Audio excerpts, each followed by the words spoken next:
ابراہیم علیہ السلام کی ملت یعنی توحید سے وہی بندہ روگردانی اختیار کرے گا، منہ پھیر کر کے بھاگے گا جو اپنے آپ کو بیوقوف بنا لے۔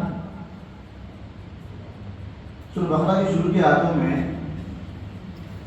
منافقوں کا کردار ذکر کیا گیا ہے کہ جب ان سے کہا گیا آمنوا کما آمن الناس، آپ لوگ ایمان لاؤ جیسا لوگ ایمان لائے۔ لوگوں سے مراد صحابہ کرام، منافقوں سے کہا گیا جیسے صحابہ ایمان لاؤ ویسے آپ ایمان لاؤ۔ تو انہوں نے کیا کہا انؤمن کما آمن السفہاء، کیا ہم ویسے ہی ایمان لائے جیسے بیوقوف لوگ ایمان لائے ہیں؟ نعوذ باللہ۔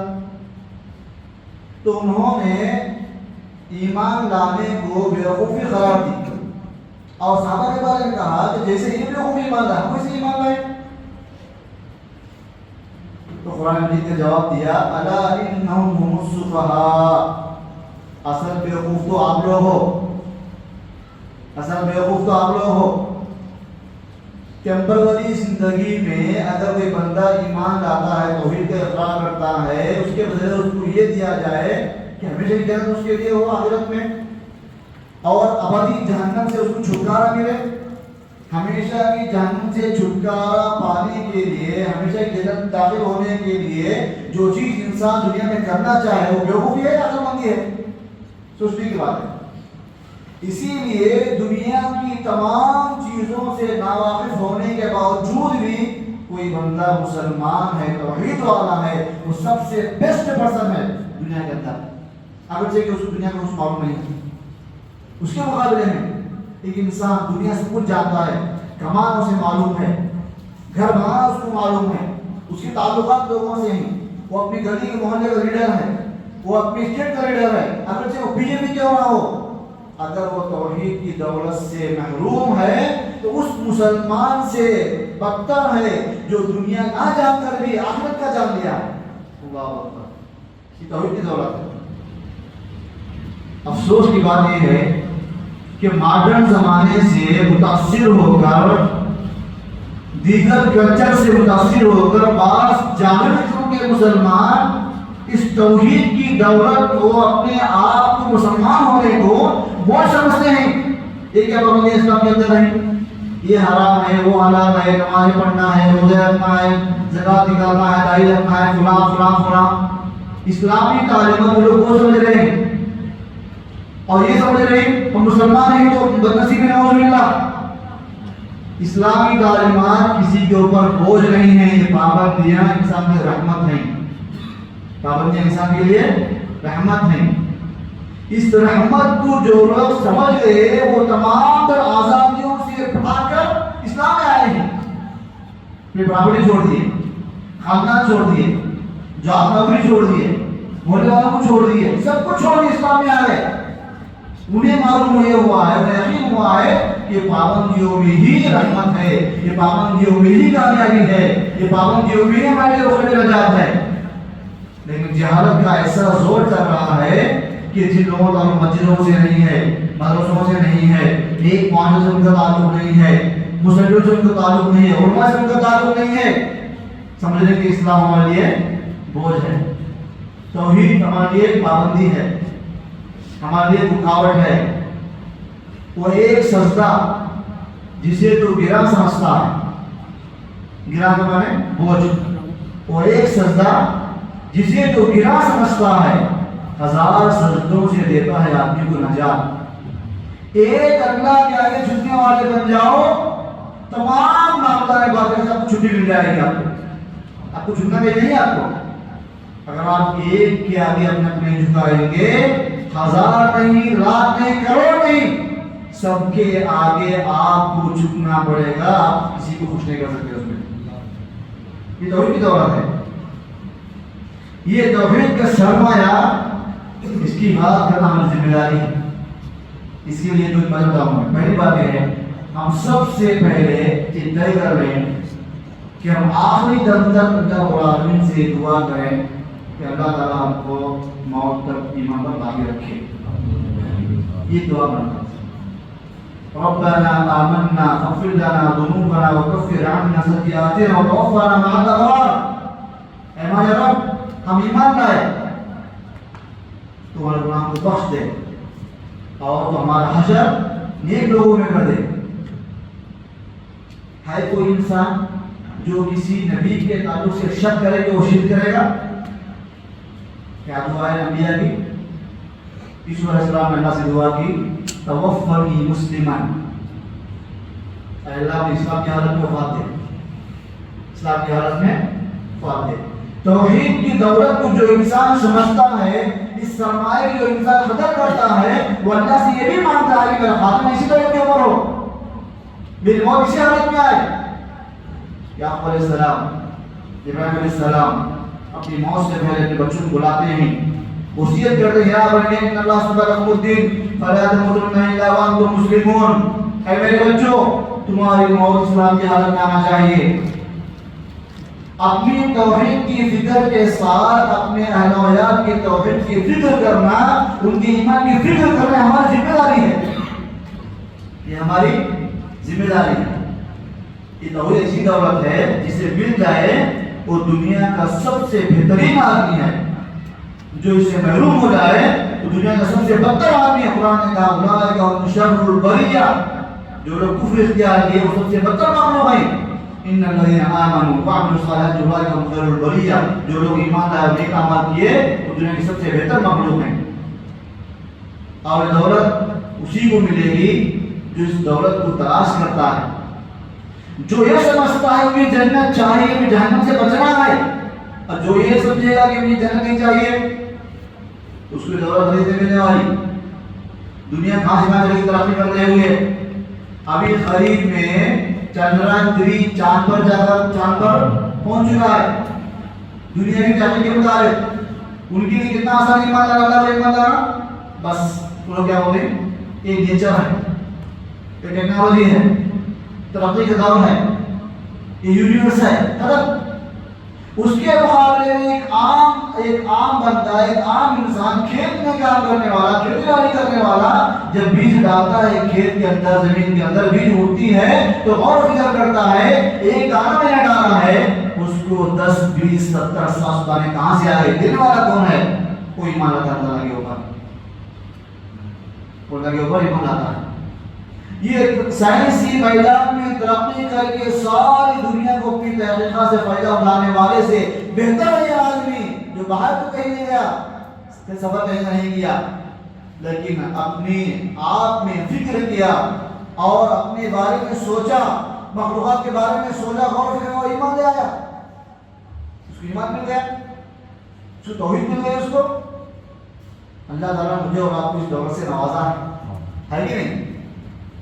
اگر ہم اس دولت کو سب سے عظیم دولت سمجھتے ہیں تو اس کا لازمی اثر یہ ہوگا ہمارے دلوں کے اوپر، ہم اس دولت کو عام کریں گے، ہم اس دولت کو پر نبی صلی اللہ علیہ وسلم جب جاتے تھے بازاروں کو کیا کہتے تھے؟ یا ایھا الناس قولوا لا الہ الا اللہ تفلحوا، اے لوگوں کلمہ پڑھ لو، کلمہ تمہارے لیے مقدر ہے، کلمہ پڑھ لو تمہارے لیے کامیابی آخرت میں جنت ہے۔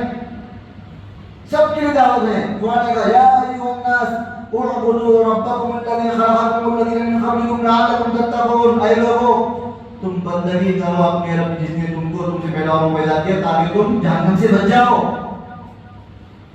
توحید کی دولت کو سمجھنے والا، اس سرمایہ کی فکر کرنے والا، اس سرمایہ کی بات کرنے والا بندہ وہی ہو سکتا ہے جو بندہ دوسروں کو بھی اس دولت کو شیئر کرنا چاہے اور اس کی تمنا یہ ہو کہ اس دولت سے محروم لوگ اس دولت کو قبول کریں، اس نعمت کو قبول کریں، اس کی فکر ہونا چاہیے۔ یہ فکر لے کر جینے والا بندہ کبھی اپنے ایمان کا سودا نہیں کرے گا۔ جب دوسروں کو کچھ دینا چاہ رہے ہیں اپنے اپنے طریقوں سے، آپ ایک حساب سے اگر دیکھا جائے توحید کی دعوت کو عام کریں گے آپ تو اللہ تبارک و تعالیٰ اپنی خاص رحمت سے آپ کے خاتمے بالخیر فرمائے گا انشاءاللہ۔ اس کو بولتے ہیں ایمان کی حالت میں وفات ہونا، ایمان کی حالت میں موت آنا۔ ایک انسان جب مر جاتا ہے اس کے رشتہ داروں کے لیے، بھائیوں کے لیے، بہنوں کے لیے ایک دکھ کا ذریعہ ہے، ایک غم کا ماحول ہے، وہی پر خوشی کا ماحول بھی ہے، وہ چھپا ہوا ہے۔ وہ کیا ہے کہ میرا باپ اس کی موت توحید پر ہوئی، خوشی کی باتیں ہیں، میرا بیٹا دنیا سے چلا گیا، اسلام کی حالت میں گیا، خوشی کی بات نہیں ہے. میری بیٹی کی موت ایمان کی حالت میں آئی، خوشی کی بات نہیں ہے. آپ صلی اللہ علیہ وسلم کے بعد جو لڑکا خدمت کیا کرتا تھا، جب اس کی موت کے وقت قریب ہوا، آپ صلی اللہ علیہ وسلم کی موت تشریف لے گئے، اس دعوت دی. لڑکے نے کہا، لڑکے نے اپنے باپ کو دیکھا، باپ نے کہا ابو القاسم مان لو ان کی بات، رسول کی بات مان لو. بچے نے کلمہ پڑھا اور ادھر بچے کی روح چلی گئی، انتقال ہو گیا. آپ صلی اللہ علیہ وسلم کی دعا کرتے ہوئے کہا کہ الحمدللہ الذی انقذہ بی من النار، تمام تعریفیں اللہ کی، اللہ کا شکر ہے کہ اللہ تعالیٰ نے میرے ذریعے اس بندے کو جہنم کے آگ سے آزاد کر دیا. خوشی کی بات نہیں ہے. ایک مومن کو بحیثیت مسلمان سب سے بڑی خوشی اس بات پر ہونی چاہیے کہ میں اللہ پر ایمان لایا ہوں، میرے پاس توحید ہے. اور خوشی یہ بھی ہونی چاہیے اس توحید کو میں دوسروں میں بھی عام کروں گا، دوسروں میں بھی میں اس کو عام کروں گا. یہ جذبہ لے کر آپ اٹھنا ہے انشاءاللہ. آخری بات، ہمارا ایمان باقی رہے، ہمارا ایمان محفوظ رہے، ہم استقامت سے رہیں اسلام کی حالت میں.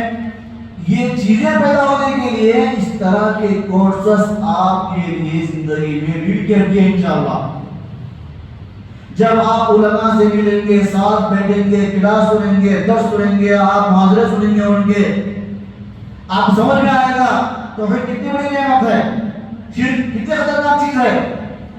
آپ سب کے ساتھ میں کیا فرمائی، لا تشرک باللہ وَإِن قُتِلْتَ أَوْ حُرِّقْتَ. شرک مت کرو اللہ کے ساتھ، اللہ کے ساتھ شرک مت کرو. اگرچہ کہ آپ کی جسم کو کاٹ کاٹ کے ٹکڑے ٹکڑے کر دیا جائے، یا آپ کو جلا دیا جائے، آپ کو مار دیا جائے، مر جاؤ، جلا دیا جائے، جل جاؤ، لیکن شرک مت کرو. یہ کون سی نعمت ہے جس نعمت کو پانے کے لیے انسان جان چھوڑنے کا وعدہ کرے، جان دینے کا وعدہ کرے. اللہ اکبر. فرعون کے دربار جب ایمان لائے، آئے تھے فرعون کو انعام حاصل کرنے کے لیے، جادوگری کے نام سے آئے تھے. سمجھ میں آ گیا؟ ہاں، ایمان قبول کر لیے. فرعون نے کہا اگر آپ لوگ دوبارہ کافر نہیں بنیں گے تو میں آپ لوگوں کا ہاتھ پہ کاٹ دوں گا. مخالف سمت سے اپوزٹ سائڈ سیدھا ہاتھ بائیں پہ، بائیں ہاتھ سے کاٹ دوں گا میں، اور سنی پر لٹکا دوں گا آپ کو. کیا کہا انہوں نے؟ جب سمجھ میں آ گیا کہ جنت کا راستہ یہ ہے، ہم جو راستے پہ وہ راستہ جہنم کا راستہ ہے، فرعون کی اتباع میں جہنم ہے، موسیٰ کی اتباع میں جنت ہے، سمجھ میں آ گیا. ایمان لا لیے. ایمان لانے کے بعد جو دھمکیاں ان کو ملی وہ ایسی دھمکیاں تھیں، ان دھمکیوں کے آگے بڑے سے بڑا پہلوان بھی اپنے آپ کو سمیٹ رہتا ہے، اپنے آپ کو چھپاتا ہے. ہم کو نہیں چاہیے اسلام، بس آپ ان کو چھوڑ دیجیے. دھمکی دینے والے بادشاہ کے سامنے انہوں نے جو اپنے ایمان کی مضبوطی کو ایک چیلنج کے طور پہ پیش کیا تھا، جو کرتا ہے کر لے، اللہ اکبر، جو کرنا ہے کر لے. انما تقضی هذه الحیات الدنیا، تو جو بھی ہمارا بگاڑے دنیا میں بگاڑے گا نا، آخرت پڑے گا. آخرت تیرے ہاتھ میں ہے، تیرے ہاتھ میں دنیا ہے، تو دنیا میں بگاڑے گا. ہم ایمان کیوں لائے؟ اِنَّا آمَنَّا بِرَبِّنَا لِيَغْفِرْ لَنَا خَطَايَانَا. ہم ایمان اس لیے لائے تاکہ اللہ تعالیٰ ہمارے گناہوں کو معاف کر دے. ہم ایمان لائے جنت کے لیے، ہم ایمان لائے گناہوں کی معافی کے لیے. تیری دھمکیوں سے ڈر کے ہم ایمان چھوڑنے والے نہیں ہیں. یہ استقامت کہاں سے آ گئی؟ علماء نے لکھا ہے جب وہ سجدے میں گرے ایمان لانے کے بعد، سجدہ کرتے ہوئے انہیں سجدے میں اللہ کی بندگی کا ایک ایسا مرحلہ ہے سجدہ، تواضع ان کی سجدے کی آخری انتہا ہو سجدہ، اس سے آگے کچھ نہیں ہے، بس قیام ہے، اس سے آگے رکوع ہے، سب سے آگے سب سے لاسٹ سجدہ ہے، اور کچھ ہے؟ تواضع ان کی سجدے کو دیکھتے ان کو سجدہ کرنے میں اللہ کی بندگی میں ایسا مزہ آیا، ایسا مزہ آیا، ایسا لطف ملا ان کو. اللہ کی بندگی میں آنے والے مزے کے آگے یہ دشمن کی طرف سے ملنے والی دھمکی ان کو کچھ بھی نظر نہیں آئی. توحید کی برکت ہے میرے بھائیوں. ہر دور کی تاریخ اسلام کا ریکارڈ ہے، اسلام کے ماننے والوں نے ہمیشہ اپنے آپ کو قربان کیا ہے کہ اپنے ایمان کو گنوانا پسند نہیں کیا. اللہ سبحانہ وتعالیٰ تمام مسلمانوں کو سچا پکا ایمان نصیب فرمائے. اے اللہ ہمارے ایمان کو مضبوط فرمائے. اے اللہ ہم کو شرک سے ہماری حفاظت فرمائے. اے اللہ جو بھی ہم یہاں سیکھتے ہیں اس کو اور سکھانے والا بنائے. اے اللہ ہم کو دنیا کی زندگی ایمان زندگی نصیب فرما. ہمارا خاتمہ اور خاتمہ کو رضا فرما.